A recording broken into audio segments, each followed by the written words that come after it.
Okay, good evening. Thanks for joining us tonight. It's great seeing all of you here and a nice mix to support the scholars. This is our third HighFlex Benedum Scholar Showcase. We have people joining us here in the actual theater in the Creative Arts Center. We have people joining us virtually as well, taping the event so that it can be viewed later and shared with potential family members, friends, graduate students that you might be trying to recruit. My name is Melissa Latimer. I'm the Associate Provost for Faculty Development and Culture. I'm so happy to see you here and thank you for helping us celebrate.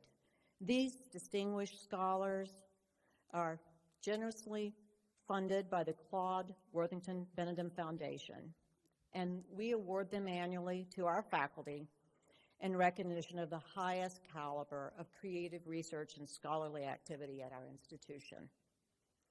Professors Benedito, Sherwin, and Tu are enormously accomplished scholars with national and international reputations and careers.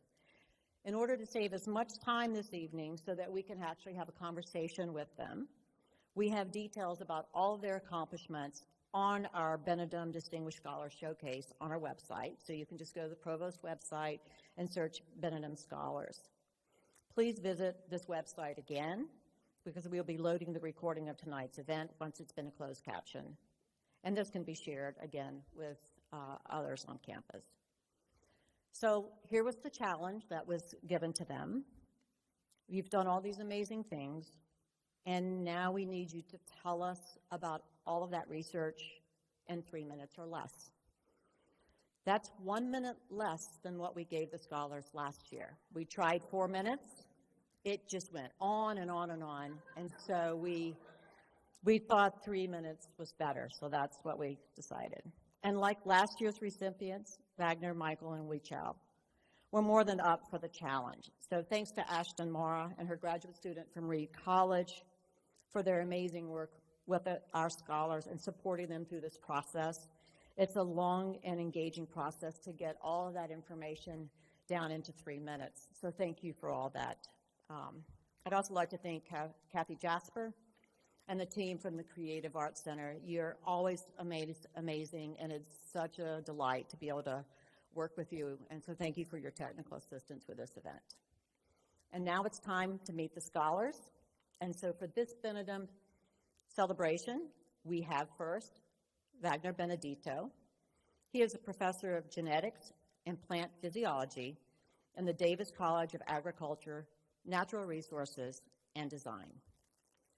The Benedum area in which he has been awarded is for Biosciences and Health Sciences, and specifically for his significant research contributions to the cutting edge of plant genetics and physiology.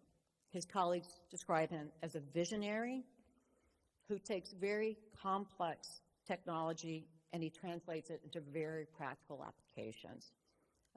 Let me just give you a couple of examples.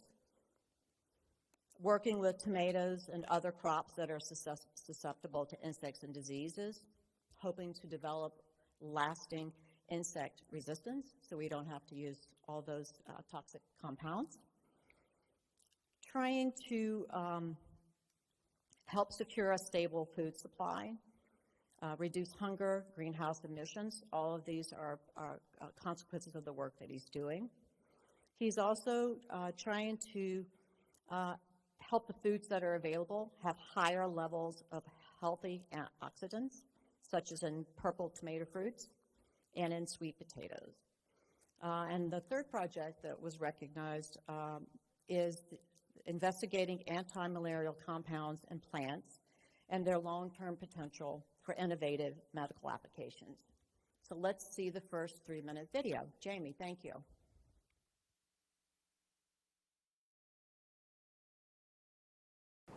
By 2050, the world population will be 10 billion. That's 2 billion more to feed, clothe, and shelter than today. Meanwhile, less predictable and more extreme weather challenges crop production. These challenges mean we must turn to innovative solutions to enhance crop resilience, improve the nutritional content of food, and ensure sustainable agricultural practices. And that's what the research carried out in my lab is focused on. As we navigate this critical intersection, scientific research in plant genetics provides us with the tools to develop crops that endure environmental stresses and feed an ever-increasing global population.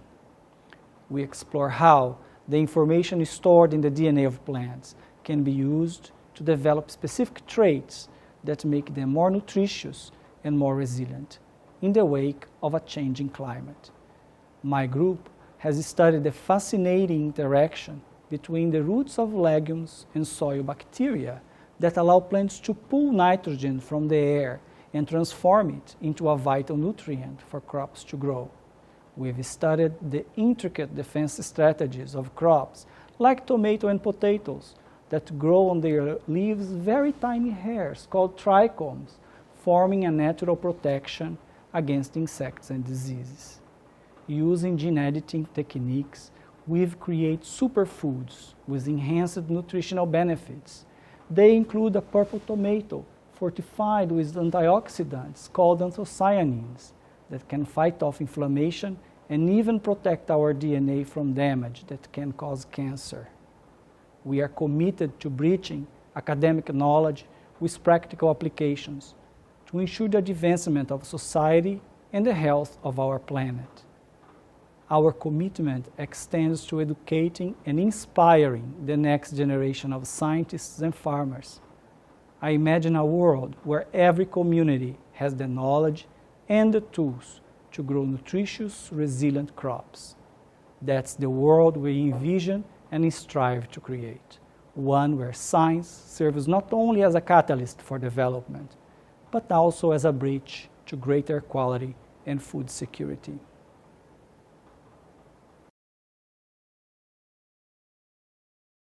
Thank you.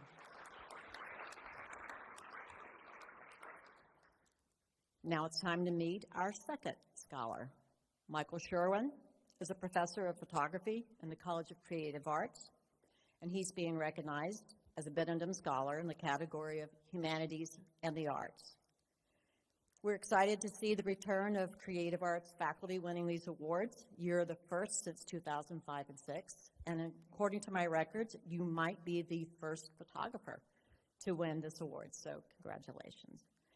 Professor Sherwin was selected for his seminal project, Vanishing Points, a decade-long research, travel, and artistic production that is both a book and a series of photographs across 13 states. The photographs are of significant sites of previous indigenous American presence, including sacred landforms, earthworks, documented archaeological sites, and contested battlegrounds. All of these photos capture spaces that have been overlooked, co-opted, and erased.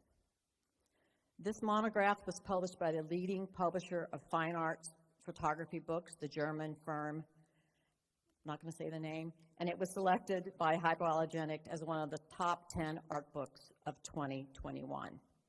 I think the thing that's most amazing to me is the number of museums that now have your art as part of their collections. And just to name a few of those, New Mexico, University of New Mexico, Cleveland Museum of Art, Cincinnati Art Museum, David M. Rubenstein Rare Book and Manuscript Library at Duke University, and the University of Oregon. Jamie, please play us the second clip.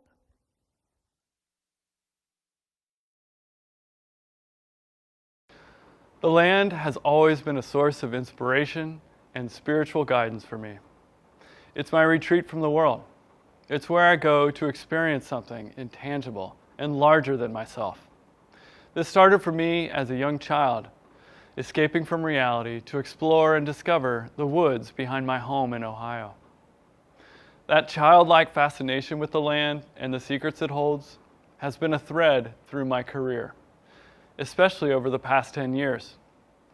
In 2011, I discovered that our local shopping center was built upon an ancient indigenous American burial ground. It was a shopping center I visited often, and this new awareness transformed my understanding of the land.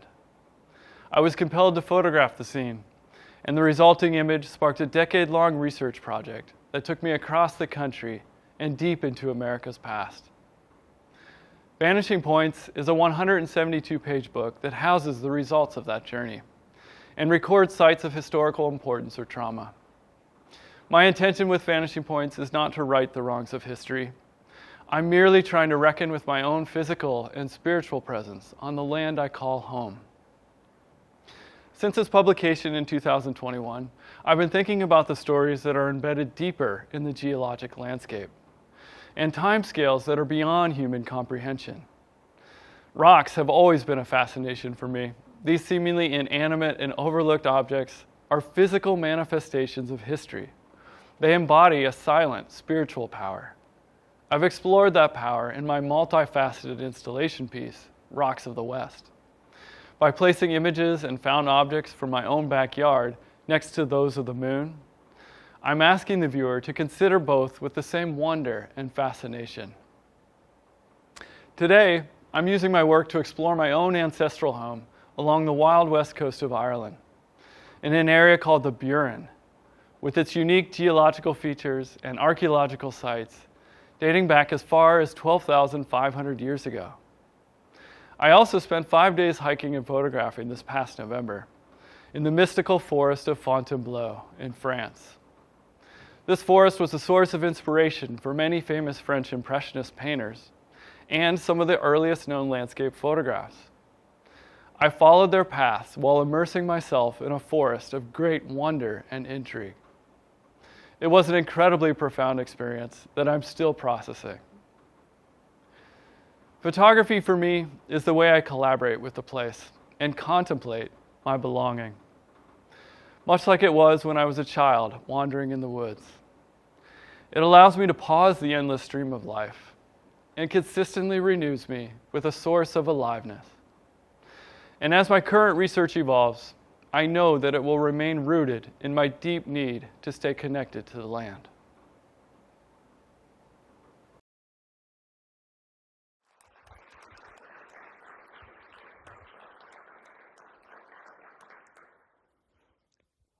The final scholar representing the category of Physical Sciences and Technology is Wei-Chao Tu, Associate Professor of Space Physics in the Eberly College of Arts and Sciences. Professor Tu is recognized nationally and internationally for her creative development of new and comprehensive models of radiation belt particle dynamics. As a space physicist, she is focused on understanding, modeling, and predicting the dynamics of energetic killer electrons in the Earth's radiation belts. I have to follow this very carefully. Tu created the first 3D diffusion model that reproduces the strong enhancement of outer belt electrons during a geomagnetic storm. The model is the first of its kind to incorporate real-time information on physical processes and thus accurately model the radiation belt enhancement. In addition, Tu has developed the first model to account for radiation belt dropouts and newly discovered lost processes due to the irregular geometrics of Earth's magnetic fields. Understanding these electrons and processes are crucial in reducing the hazardous radiative environment spacecrafts and communication satellites currently operate within. Jamie, please play the last clip.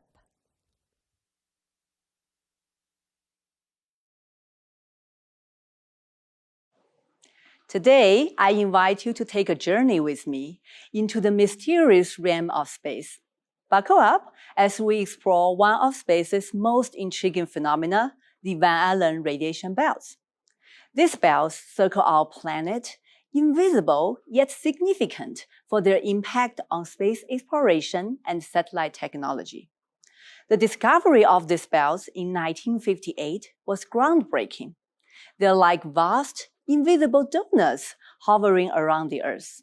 Except, instead of being filled with jam, they're packed with high-energy electrons and protons, moving at speeds 1,000,000 times faster than a bullet fired from a gun. These particles pose a threat to our technology, the satellites that let us make phone calls, guide our GPS systems, and connect us globally. What complicates the matter even further is that they spelled unstatic. They're dynamic dancers. They spin in response to solar storms and magnetic forces and can flare up to 1,000 times their normal intensity, interrupting our delicate communication systems. That is why it is so urgent for space physicists to unravel the secrets of this celestial ballet. In my research here at West Virginia University, I developed physics-based models to simulate when the radiation belts will flare up or come down. This modeling is like solving a puzzle. It's intricate, fascinating, and demands an immense amount of computing power. But the models I've developed can reproduce the radiation belt dynamics observed by satellites in space, giving us valuable insights into how they respond to solar activity. But our job is not done. My ultimate goal is to refine the process and make accurate predictions to inform satellite design, launch timing, and operational management.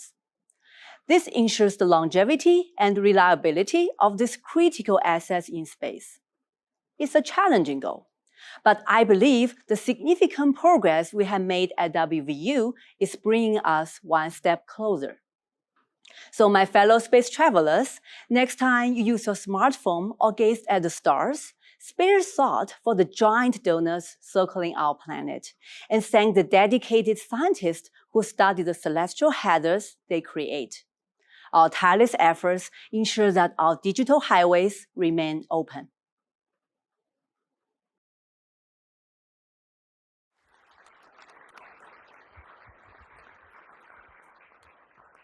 I feel like you tricked us with the donut analogy. I feel like you were luring us into physics with donuts and jam, and then killer electrons got involved.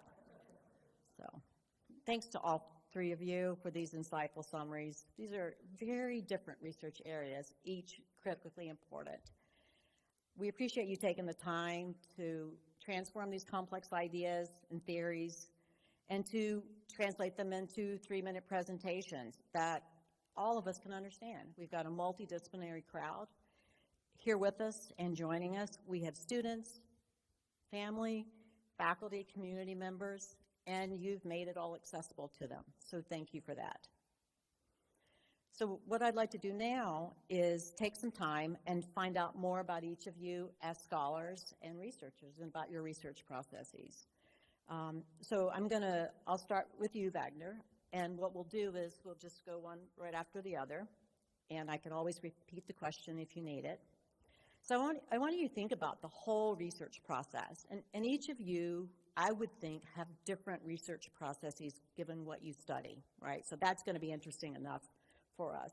But when you think about it, from that first possibility of an idea to when you're actually finishing it, and it might be the book is published, or the articles, or you get the grant, or get IB or IRB approval, which is what we do in my field. So which part of it do you like the best, and why? So I think that's the idea development, when everything is possible, right? So, and then you distill into the possibilities that you have at hand, right? So when you think, well, there is a problem in the world, how can I solve with the tools I have?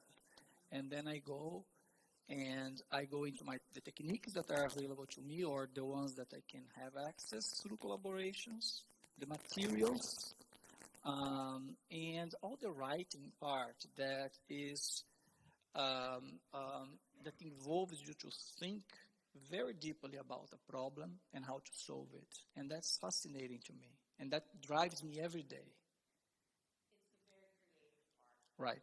And what I'm wondering is when you start to get a new idea or you see a new problem, right, and you think, I can help with this, given what I do with my research. even though you love that process and you're excited by it, do you still have strategies or techniques that you use? Like, do you have like sort of is the process the same every time you approach a problem, or does it change up?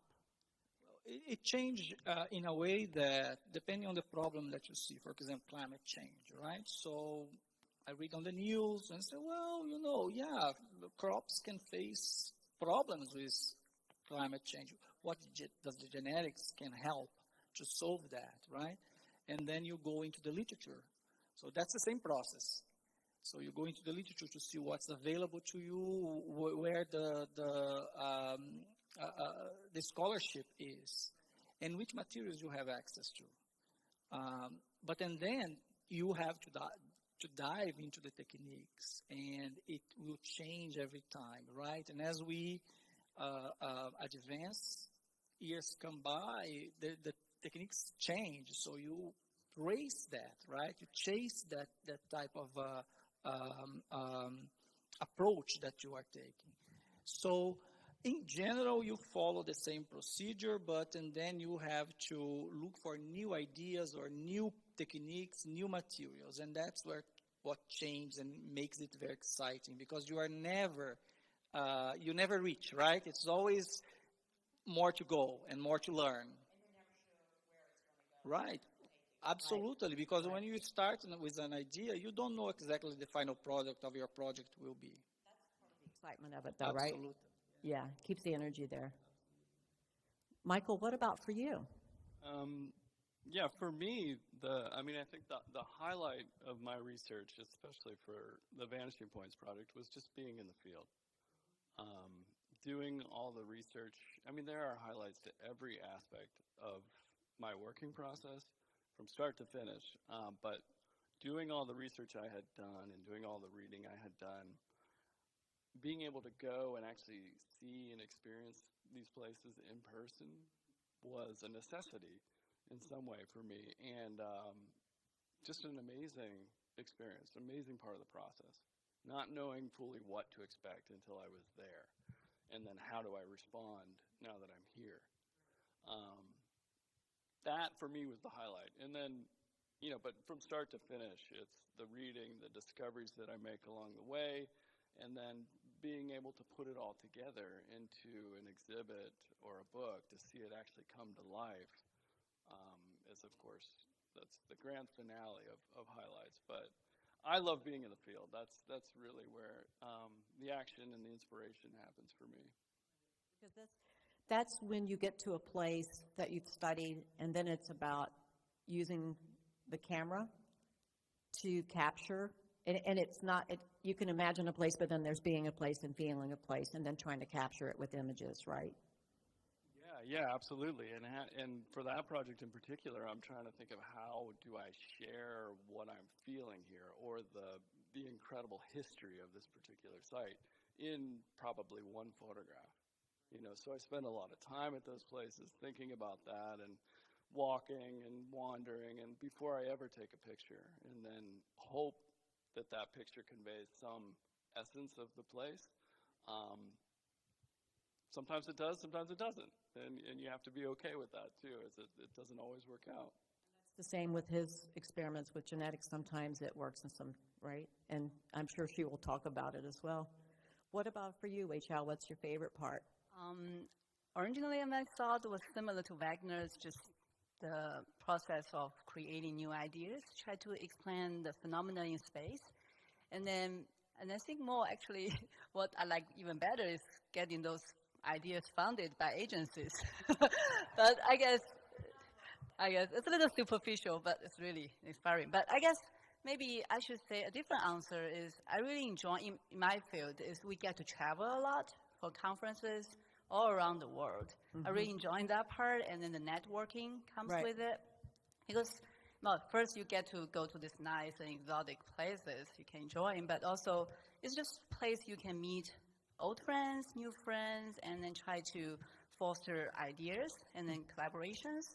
So I think that's very rewarding to me, and I enjoy that a lot. you must go to different places than the sociologists do, because when you used, I don't know about y'all, but when you used the word exotic, I was like, that is not the word we would use for our conferences.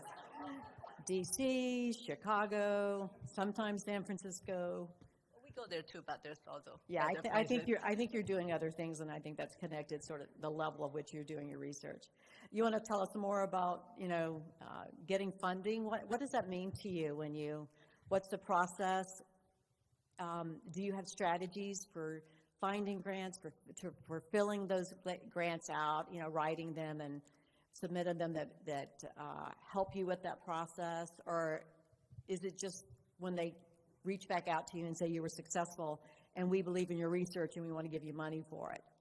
I mean, the way the idea is created is similar. I mean, we either go to conferences, we read literatures, and we find, oh, this problem is not completely solved, and then you try to think about try to combine what your capability, your expertise, try to figure out a new idea, a new direction. Actually, usually, when you write a proposal, you can't have the feeling.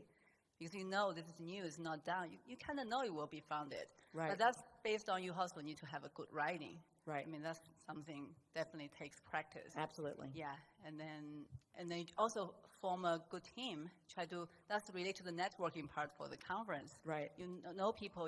It's not one person's effort. It's a team effort usually, and you need to find the right team, right people to collaborate, and that will help the proposal part as well. And there's not a ton of physicists that study the same thing that you study. Is that correct? Yeah, there's a smaller group, and so that network becomes really important. Yes. Thanks for that. So now we're going to start with you, Michael, and we want to find out which part of the process do you like the least and why. We started with the positive. So what's the part that you dread? Or, put off. Oh, put off? Oh gosh, where do I start? I mean, I'm not particularly good at self-promotion, and I feel like obligated to in today's world, right? Especially with Instagram and being a photographer. So it has become a burden in a way that I don't necessarily appreciate. That I feel like I can't keep up with either, or I can't compete. I think social media also, I'll get on there and be like, oh, I'm not doing nearly as much as I should be doing, So I think that part of my career is essential, but definitely not my favorite. Like I said before, I'd much rather be in the field and doing the research and making the work. Right. If I could just, and then if I could just hire somebody to do the other part of the self-promotion part. Which I know some people can do, but that's probably the part that is my least favorite. What kind of strategies do you use to get yourself to do that work, knowing that it's Is procrastination a strategy? It is. Sorry. It's definitely an action or lack of action against a thing. Yeah. So after procrastination, because then you wait, and then you're like, I've got to do this. Yes. Do you promise yourself like delicious desserts or? No, but that would be smart. Another trip out to the field. If you would do more social media, you should set rewards for yourself. I like all of those strategies. Okay. Talk to me afterwards. I can help you with this. I'm afraid I don't have any good ones. None better than that. I personally can find a French pastry shop in any town I go into. So I have all kinds of strategies that involve food. So. Very nice. Very nice. Wei Chao, what part do you like the least? Too, you want this? All right, we can get you in on this. Thinking about the part I like the least, it's actually related to what I like the most, is getting proposals funded, but the writing part is what putting them together. I mean, actually, it's the formatting part. Yes. Right, the writing. The tediousness part. Getting the idea from the team, that's all very exciting, but just like try to write it to meet the specific requirement of the agency, of the programs, that can be a little bit stressful. Like, for example, they have the page limit thing. It's really frustrating. Like, you just, no matter how hard you try, you just half a page over the limit. Right. And when you take a deep breath, it's like, okay, I cannot look at this anymore. I try. So And they won't let you make the font go too low, because Oh, no, they we have already tried that. very You've got to specific. find another strategy for that. Right. Yeah. So that's the part, and also the supporting documents, Mm-hmm. the budgeting part, and then now they require all kinds of statements, mentorship statements, Right. data management plan, all this stuff. Those part is not very enjoyable to me either. So it's all those pieces, and each of them have different specifications. It's not like if you did one, it's exactly the same for the next they keep grant, right? changing. Keep changing. Yeah. Do you have strategies? Like, do you let yourself eat something, all the candy you want while you're writing this proposal? I should have Yeah. had dinner before I came I tonight. use clearly. that. Yeah. Snacks is my incentive for a lot of writing. Snacks, yeah. Yeah, but then I think I try to do less procrastination. I try to push me to the opposite, like the part I like the list, like the budgeting part, the supporting document. I try to do it at the beginning. Just get it done. Yeah, because I can smart. save the fun part to the end. Right, So the that's fun parts. And also for writing, also, I mean, you need to kind of plan ahead, start early, Right. and also try to plan some focus time. You can really focus. Right. So, I mean, during those writing phase, I try to just turn off my Outlook, turn off my Gmail, all this email notification for like a couple hours during the day. And that really helped me to focus and then Absolutely. be more efficient. So.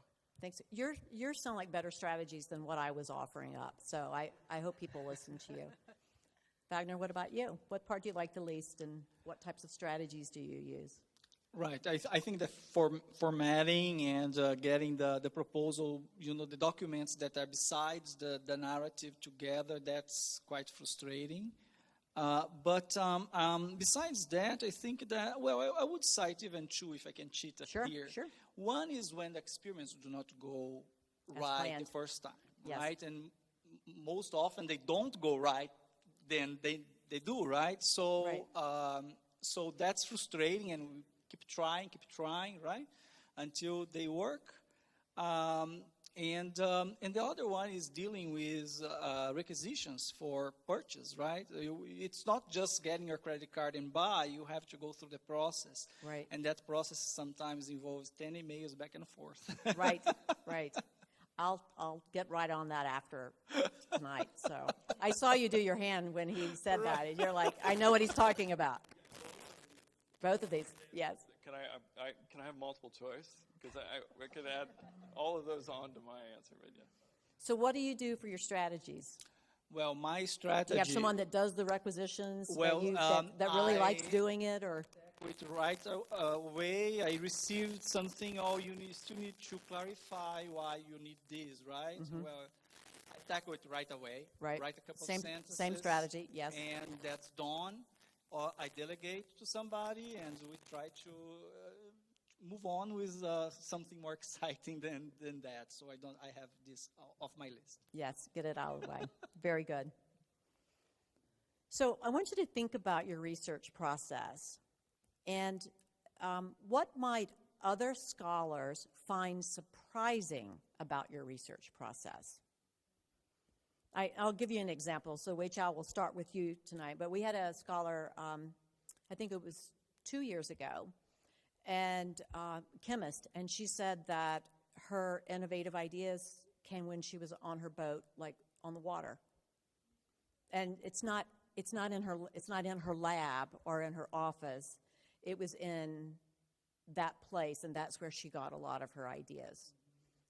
And that was and the boat thing, I think, came up twice in that particular. So what's surprising about that, about the way you do your research process? It's a hard question. Surprising. I mentioned snacks, right? So Well, you acknowledged me, but you never really Yeah, gave us I mean- details. Yeah. I snack a lot. I mean, I use that as an incentive for my research. I'm not sure Yes. it's a surprise or not. I mean, in my office, I have a big jar, and then that have all kinds of snacks in it. Like what kind of So- snacks are in the jar? Well, all kinds. I like. I mean, is it worth a walk over or from my Oh, it office or also- not? That's what Oh, actually, that's what I'm thinking. Maybe it's not a surprise to some of my colleagues Who've because come in your office they and come seen- to get snacks. get the snacks. No. And I have all kinds. I have also international stuff. I have Asian snacks. Oh, the Asian snacks. There's like So you've so got a many. combination. Right. Yeah, but I think my favorite would be I like spicy stuff. So some spicy roasted peanut. I mean, those are some of my favorite. I use that, just to. And that's where all the big ideas happen. Is Yeah, once because those it's snacks spicy, get in right? your You need body, some- then it's good to know. Yeah, I guess. Wagner, what about you? What might something about your process surprise your colleagues? Well, my colleagues might have similar experiences, but when you are relaxed, right? So in bed or taking a shower, Yes. that's when the eureka comes. Right. Right. So With no piece of paper to be found. exactly. Yes. Exactly. And you have to hold it in your head. Absolutely. Or you are too tired to get a piece Get of up and write a it. pencil. So, but I think that every creative person go through that, right?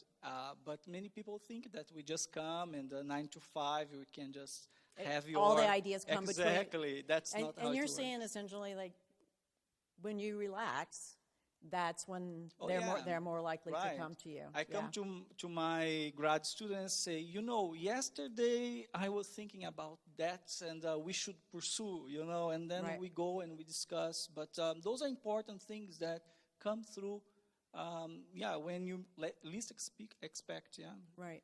But it's about letting the brain also have a break too, That's right. Yeah. What about for you, Michael? Very similar to what Wagner is saying. I think for me, and again, I don't know if this is surprising because I think a lot of artists and creatives work the same way, but I need to take a walk Yeah. or read a book. Oftentimes reading will spark something and I'll write it down. And it's been that way for years. Are you reading fiction? Are you reading books about photography, or does it matter? Is it just something? Good question. I don't read a lot of fiction, and I don't read a lot of books about photography. Surprising, I know. I'll read manuals and stuff because I have to, but I read a lot of nonfiction, a lot of history. And I read a variety of stuff, but that's usually where the ideas come from. For me, too, my working process, I don't know if any of you can relate to this, but I need to have everything in order. Like, everything needs to be kind of tidy, and I need to have this like, chunk of time that I know is mine. Yes, walks, yes, reading, but if I'm going to work in the studio, I need to know that it's going to be quiet, and maybe I'll have some music on, but everything has to be clean, and the dishes need to be done. Like, things need to be done. Things need to be kind of clear for my head to... Otherwise, it clutters up your brain, just, right? yeah, I won't get anything done. I completely identify with this. Okay. I think, particularly the dishes in the sink. I can't breathe if there are dishes in the sink, right? It's yes. like you can't get water if dishes are in the sink. Yes, So, yes, yeah. yeah, totally get it. Okay, so now we're going to shift a little bit, and I want you to think about, Vagner, we'll start with you. What key factors in your professional and or personal life, you can go either direction, have made it possible for you to reach your professional goals? So we're saying, like, did you have a 5-year plan? Are you one of those people that did strategic plans for yourself? Did you have key mentors or sponsors, and what did they do for you? Is it your hard-headedness, that stubbornness, that sort of, your persistence that made a difference? You had these great collaborators, right? 'Cause sometimes it's about the teams that we create. So, Vagner, for you, what do you think are the factors, the main ones that have helped you be professionally so successful? Yeah, I think that's grit, right? Having that path that you want to go and follow through, not changing too much, Right. But I think more than that, it's collaboration. Creating community and working together, right? I just published a paper in a top journal that has 3 continents all together, Wow. and we come exchange materials, exchange information, right, together, right?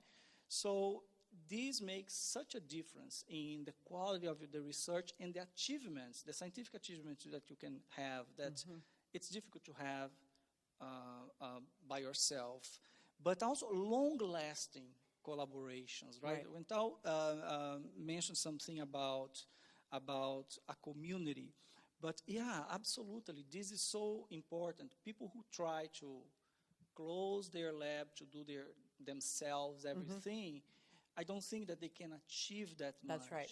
Right. And being science or an academic, to me, is the best job in the world because you can work with friends. Right.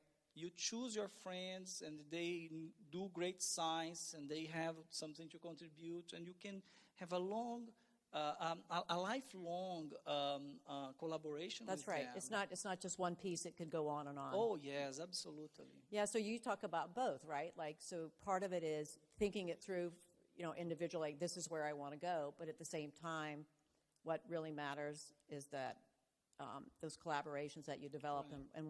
and being engaged in that community of practice with others. That's right. Really important. What about for you, Michael? I think that's a great answer. I think your community is important, your network. For me, my most important support is sitting up in the seats Okay. up there towards the top. My wife, my partner, who is my... I just waved to everybody because I don't know which one, so. And nobody's jumping forward. Heidi Sherwin is her name, and she has been an incredible support over so many years, and my sounding board, and the person who I can trust the most. Beyond that, we have an incredible group of friends here in Morgantown. I have an incredible group of colleagues who I work with. Right. My director, Christina Olson, is super supportive. Our former director, Allison Helm, was incredibly supportive of our research. Our dean, Keith Lewis, and deans before him. Everybody, this project I worked on was 10 years long, so there's a lot of people involved. I'll keep it short, but and then just the network of friends that I've had since grad school that I can bounce ideas off and trust to give me good advice and feedback on my work that's invaluable. And to have someone like that as your spouse, right, and partner is not, that's not a guarantee, right? Just because we find it interesting doesn't mean that they will or that they can help us with those ideas, right? So it's nice that you see that and you've had that. Yes. So Very fortunate. Thank you. Wei Chao, what about for you? Yes, actually, it's along the same line. Really just the supportive community surrounding me, my mentors, my colleagues at the department, and also my family members. They were there a minute ago. Not now, just They're just going take for a break. couple laps around the building, I believe, for the 5-year-old. Yeah. Yeah, my mentors, I've been very fortunate to have 3, I can say, ideal mentors throughout my career. My PhD mentor, my postdoc mentor. I also have a faculty mentor at the department, Dr. Paul Kasak. All of them are very supportive. They just... Tell us a little bit about the traits of those mentors that really, like, what was it that really helped? First, they give me advice. Right. Very valuable advice on both career research, detailed research, and my career path.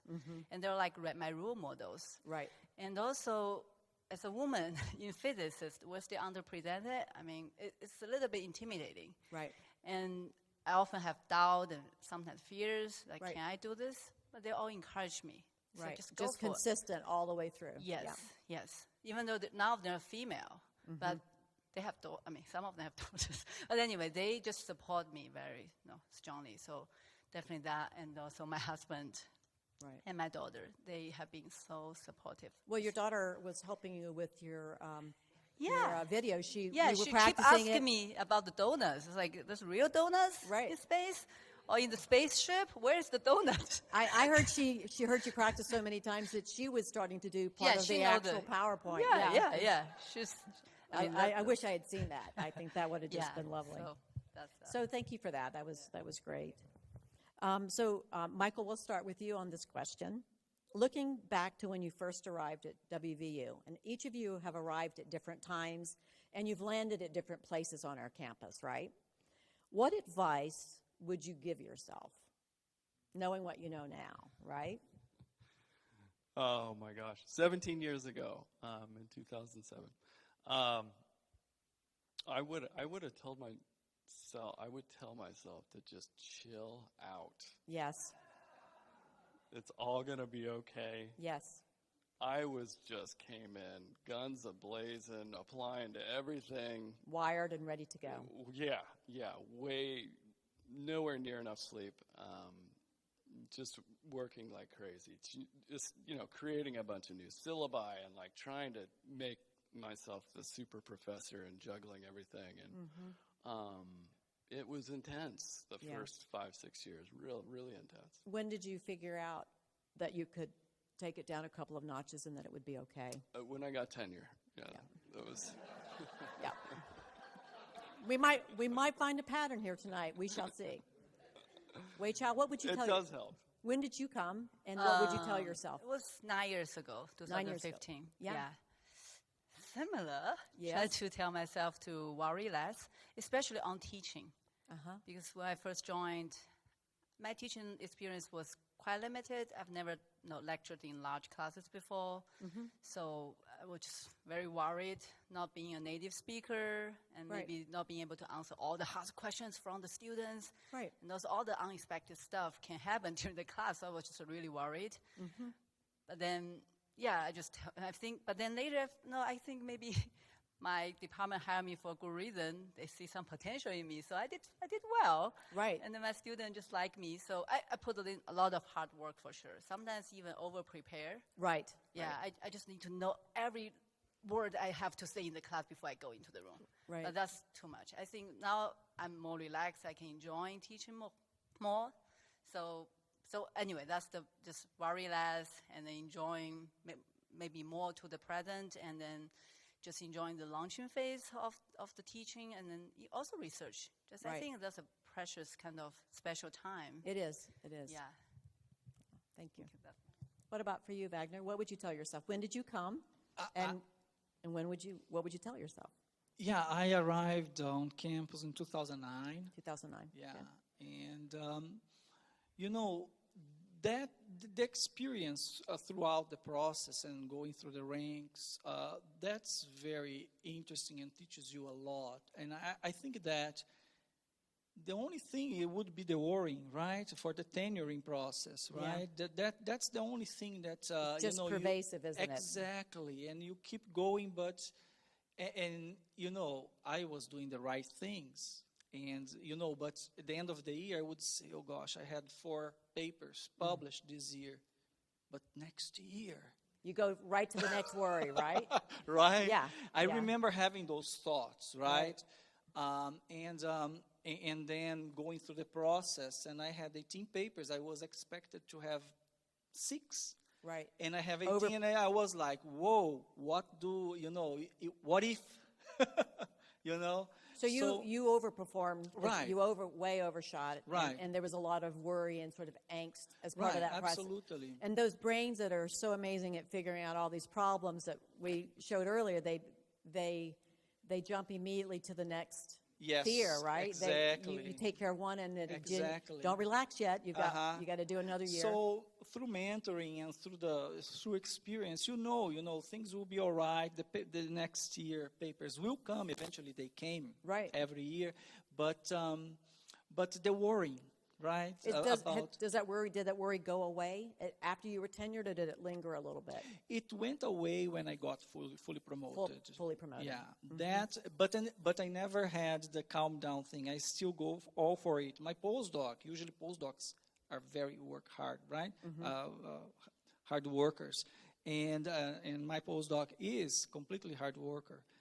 But she says that I am always on caffeine, right? Always running 100 per hour. Yes, always on caffeine.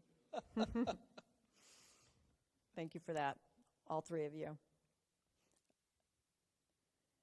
Okay, so the next one, going back in time when you were a kid, what did you imagine you would be doing at this point in your life? Wei Chao, we're going to start with you. Veterinarian?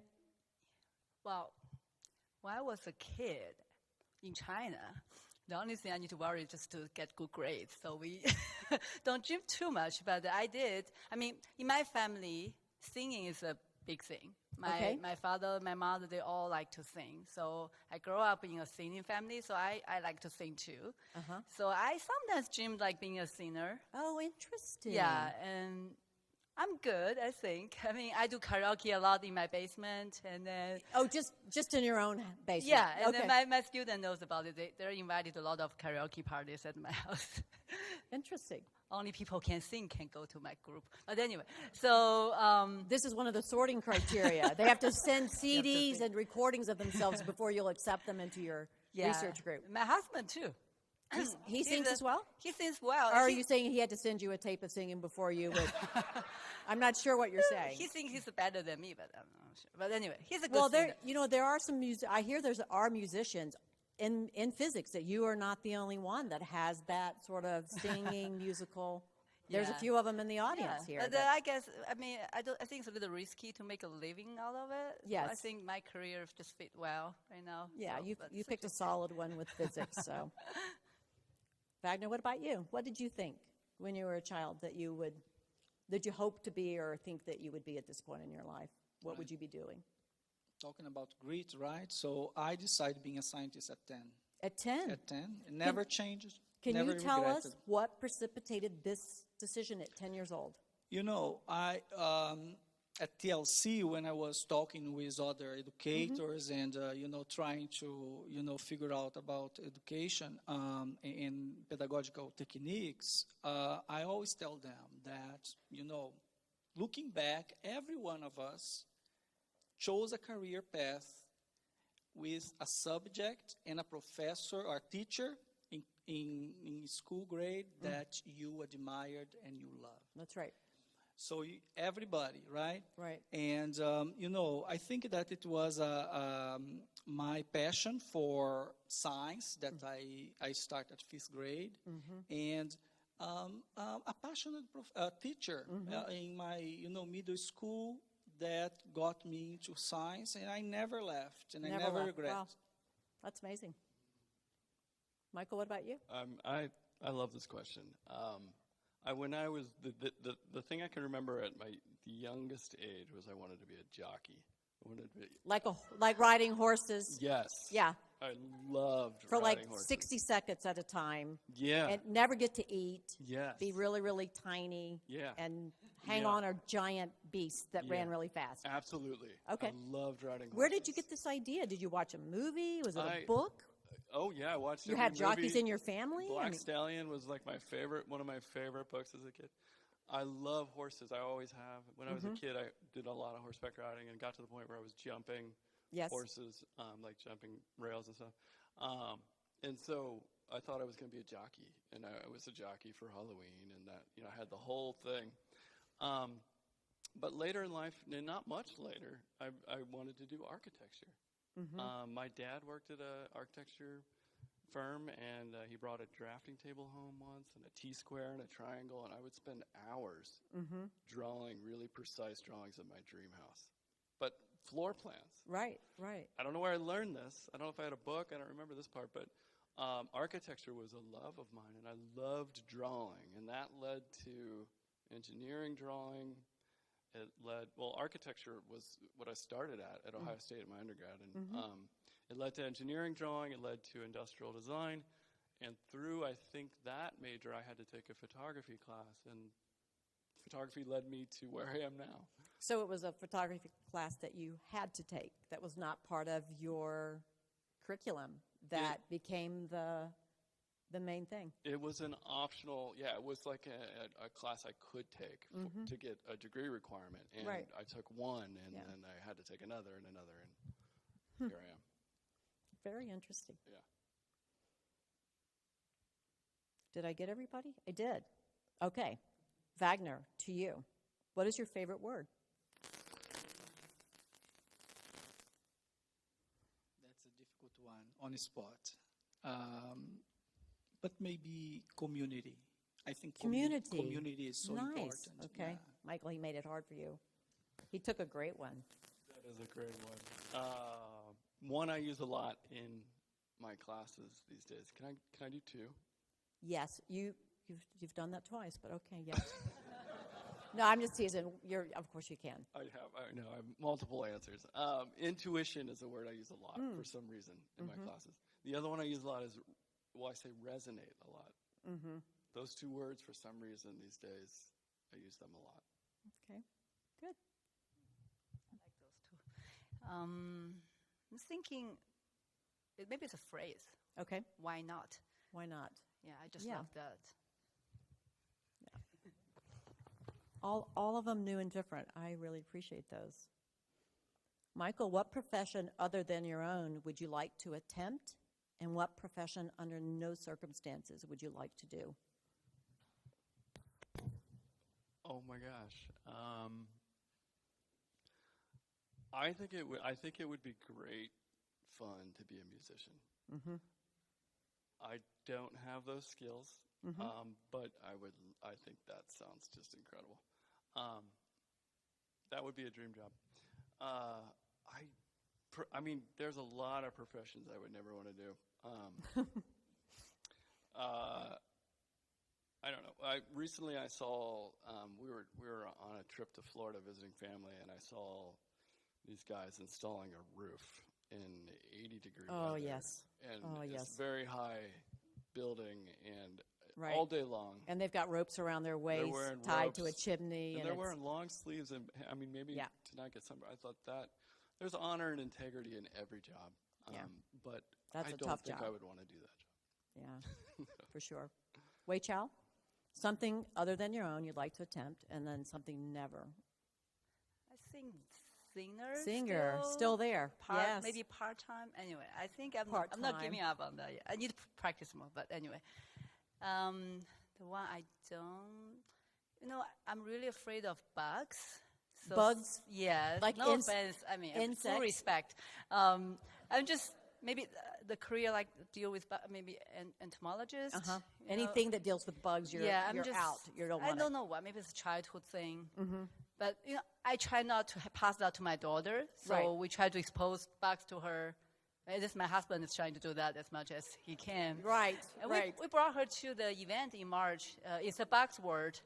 It still give me a lot of goosebumps. Right. But she loved it. She seems to be fond of it. Yeah. Good. So. I think that, I never thought about having another career. I love what I do. But I mean, you've been thinking about it since you were 10, so you're really all in on it. Yeah. yes, and it's a realization of a dream every day. Every day when I wake up. Every day coming to work is fantastic. But I think I would be a diplomat. A diplomat. I like that cultural exchange. Okay, yeah, right. The challenges that come with cultural differences, right? So I think that I would go languages. So I would go for that. That makes sense the way you described it. Yeah, I was thinking about trying to negotiate between opposing bodies when you said diplomat, and then I was like, ooh, that sounds, yeah. Well, that comes with the job, I guess. But I think Yeah. that would be fun to be, every day a new challenge, I guess, right? Like in the lab. Right, exactly. And then what's the thing never do you want to think about? I would not like to work maybe as a police officer. A police officer. All the danger and all the challenges that come with that. Right, So right. I would not like to be that. Yeah, it's a tough job for sure. And I think very few people are ever satisfied with you, right, when you're a police officer. Right. And Yeah. not many people have that opportunity to, or have that are fit for the job are in the job. Right, right. Absolutely.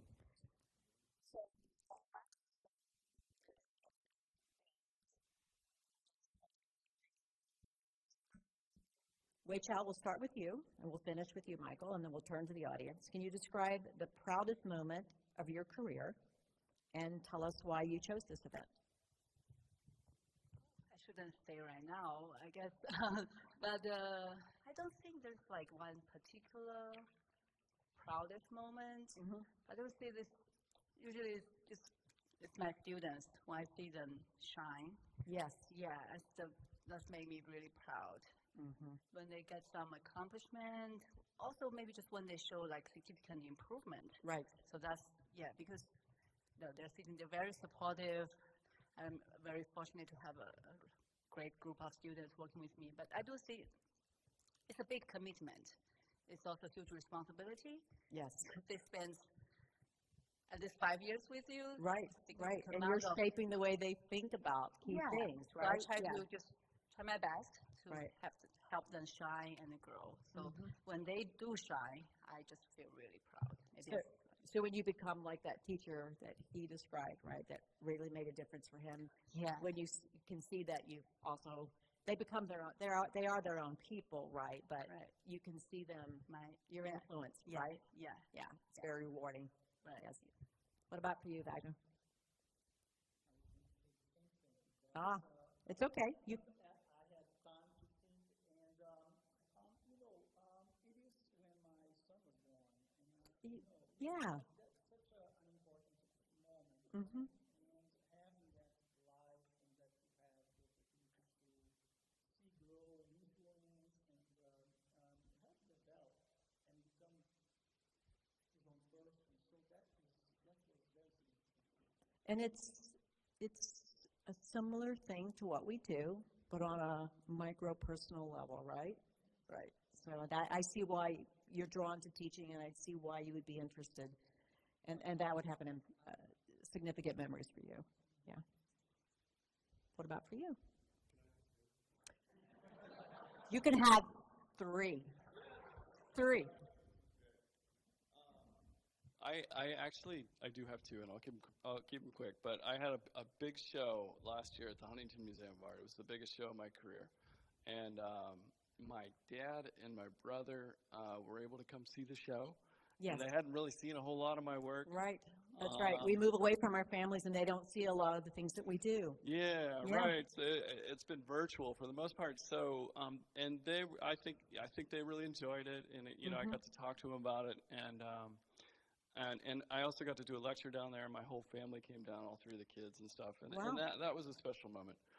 But in terms of teaching, like the proudest moment in my career, in 2019, I took students to France with my colleague, Dr. Rhonda Raymond, who's amazing. And it took me a year and a half to organize a print viewing at the Musée d'Orsay, which has one of the largest 19th century print collection of photographs. And it was a phenomenal experience. We got to look at the most famous prints and photographs in the history of photography, stuff that I've studied my whole career, stuff that the students were very aware of. And their students were moved to tears. They still talk about it to this day. I still talk about it to this day. It was just a highlight of my career to sort of brought everything full circle. And that's probably the proudest moment. Yes, not a surprise, once again, when we ask faculty about the things that create so much joy in their life or what they remember, it is mostly with students, right? So thank you for that. So what we're going to do now is open it up to the audience. I'm going to move toward you so I can see you a little bit better. You can ask your question. Because we don't have a microphone that's going around, I will repeat your question. So just know that there's going to be a translation here. If you give me a lot of details, we might lose some of the details. So I'll repeat it so the people at home who are joining us can hear it. And then just specify if you want them all to answer it or if you have one particular scholar that you'd like to ask the question. Who wants to go first?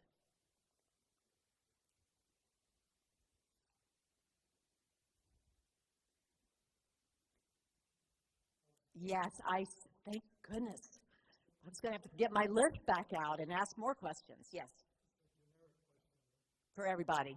All right, get ready. Everybody has to listen. Okay.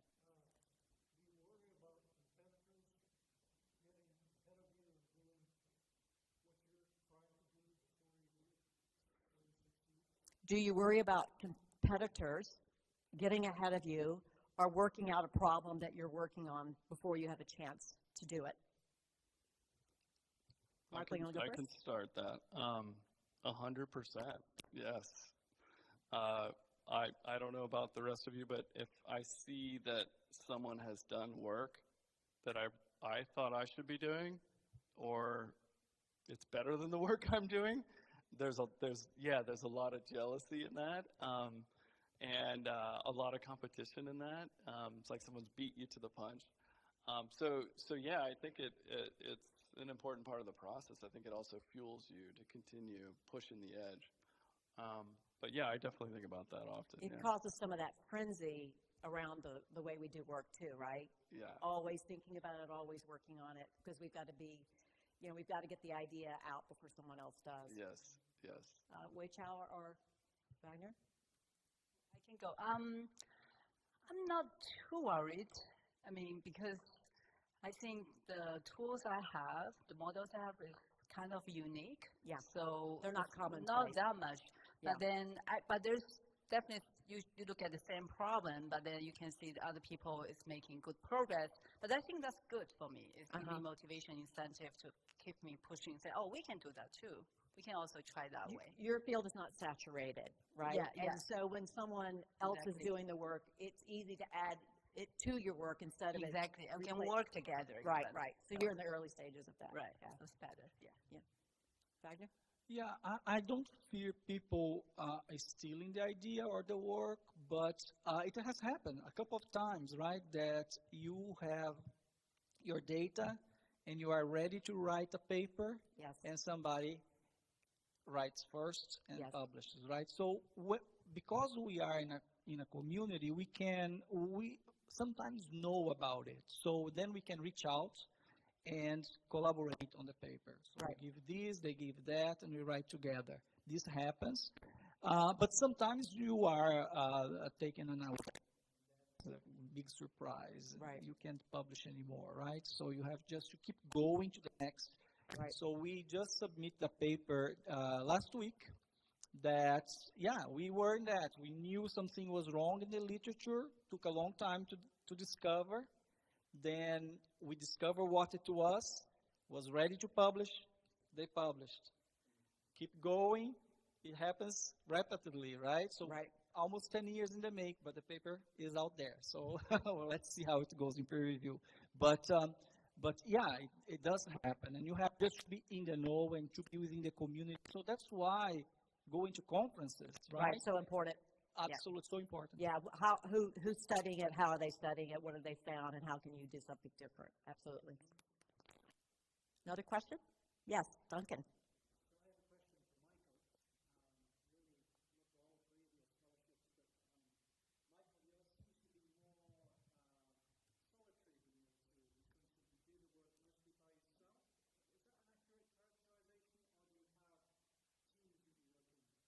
So the question for Michael is that it seems as if he does more work isolated or by himself compared to the other scholars.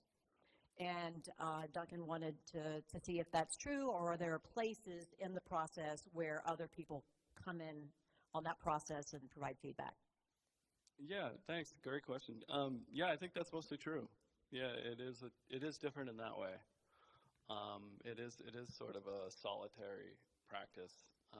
There are places and times when it's been more collaborative for me, but for the most part it is solitary. And there are places where I'm asking for feedback from, as I mentioned earlier, from trusted colleagues or partners. But yeah, you're right. It is and can be quite solitary, which has its benefits and its drawbacks. And it's a lot of pressure, for example. But there's a lot of space for collaboration, too, in my practice these days. Something I'm interested in, too. Yes. Anyone else? Yes. Oh, right here. Now we got the hands going up. Yes.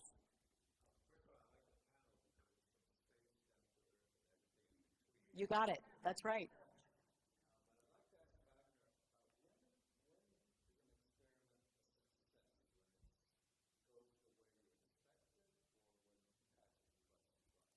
Oh, good one. When is an experiment a success, Vagner? When it goes as you expect, or when it catches you by surprise? That's a great question because, you know, in science, what we have is hypothesis, right? We hypothesize about something. Right. And then you have to test. And a good hypothesis, right, is well tested and very clear results. Sometimes they don't go that way, right? But so a successful experiment is an experiment that shows the truth. So sometimes what gets in the way is the technique itself. It doesn't work. And then you have to figure out why. So that's why we have controls. The controls will show you if the technique works or not. Mm-hmm. And if it doesn't, you have to figure out all the parameters that are involved to make it work. Right. And that can take weeks, can take months Mm-hmm. to realize. But the controls show you that the experiment was successful or not. Because they have to show you exactly what's expected. The controls. Now, the experimental samples, they have to reveal the truth. Right. I was just thinking about social behavioral sciences and dealing with humans, and it's different. That's different in for this the case than the experimental sciences. Right.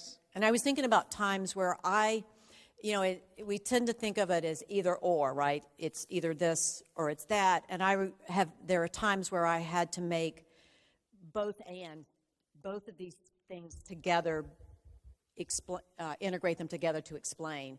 And that's when I began, those were the instances where my thinking changed, right? Instead of just doing either or, but both and. Right. So this is something that I explore in my class, use and abuse of science, that takes and explains what science can do and what science cannot do for you, right? So that's something it's a philosophy of science, and that's a very important question in science.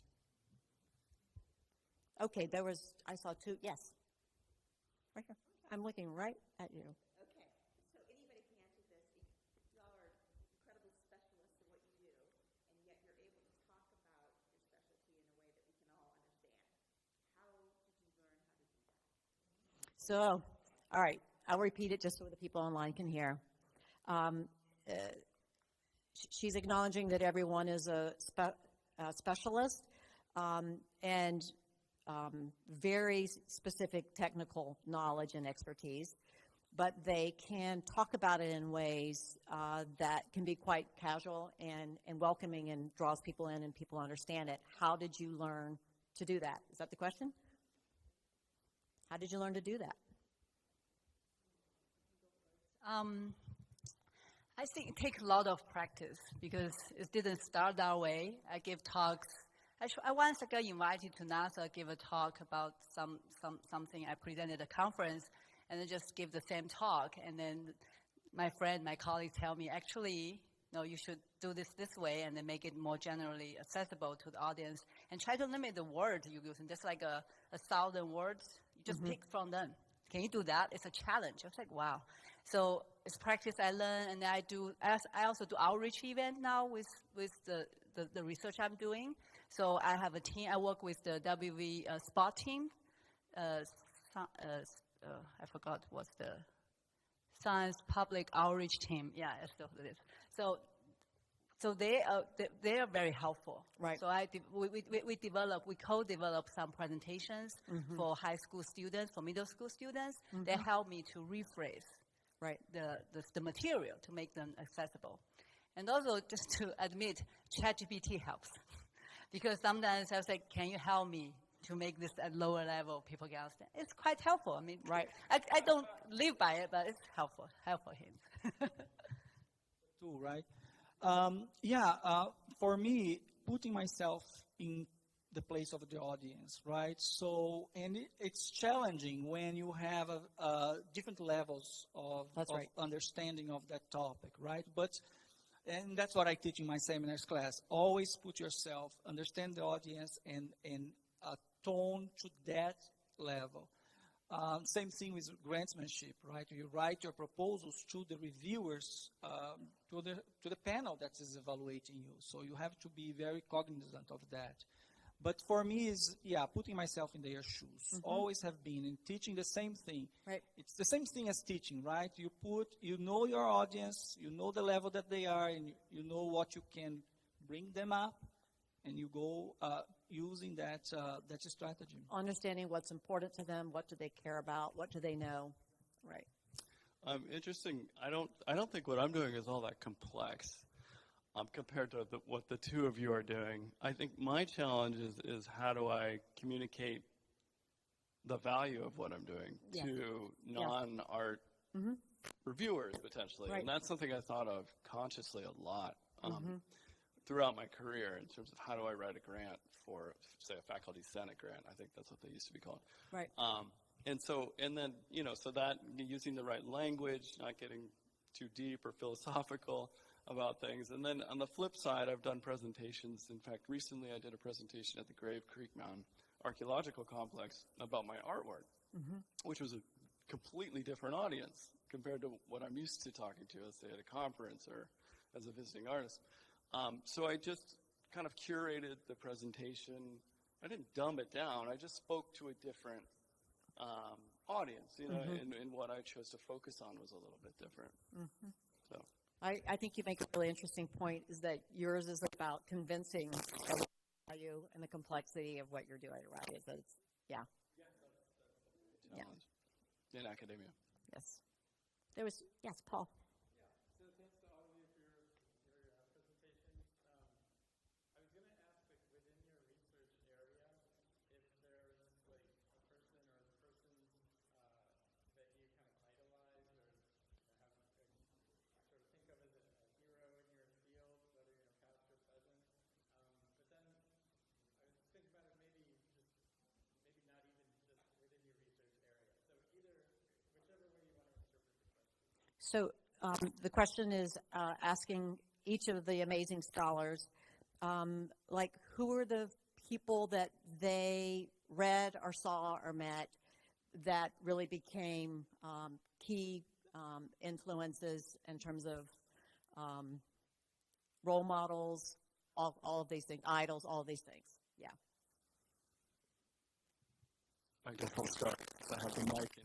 Where did his mic go? It wasn't working, so Oh, we're it's not sharing. working. Yeah, we're collaborating. Nice collaboration there. Yeah. Thank you. So here it is. It's happening. I right wondered here. what was going on. I was like, did he take his microphone from him so he couldn't talk? Oh, no. That's a great question, by the way, and I have a lot of people that I could rattle off. But the first one that came to my mind is my mentor at the University of Oregon as a grad student was Dan Powell. And he was he's just a fantastic human being.